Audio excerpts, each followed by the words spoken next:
Nauwi sa Balyahan ang nakatakdasan ang pagdemolish sa isang compound sa Naga City, Camarines Sur. Sa Surigao naman, ikinamangha ng mga residente ang pagkakahuli sa isang lapu-lapu na sinlaki ng tao. Yan at iba pang balita mula sa mga probinsya sa report ni Cesar Apolinario.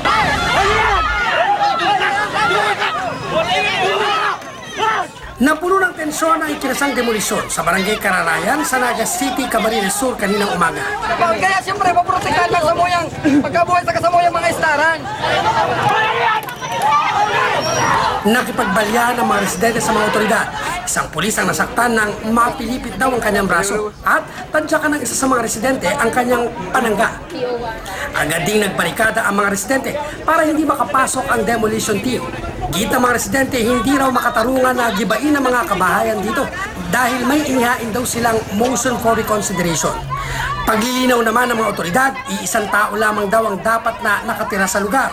Lumabas yung desisyon ng Court of Appeals, isa lang ang recognized tenant, si Upiana. The rest, pinapa-evict sila.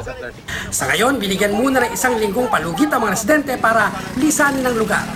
Mahigit 20 bahay ang apektado ng demolisyon.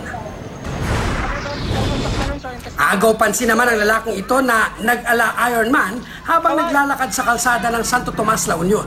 Gawa raw ng kanyang anak ang kanyang costume.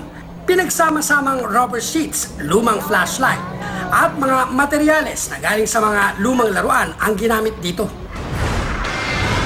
Isang batang pintor naman ang hinahangaan ngayon sa Legazpi City sa Albay. Sa murang edad na 8 taong gulang, bumibida na sa isang solo art exhibit ang kanyang mga obra. Pero ang mas nakakabilib, ginawa raw niya ang exhibit para maipagamot ang kanyang kapatid na may problema sa pandinig. 4 na taong gulang pa lang daw si Check Toledo nung magsimula siyang magpinta.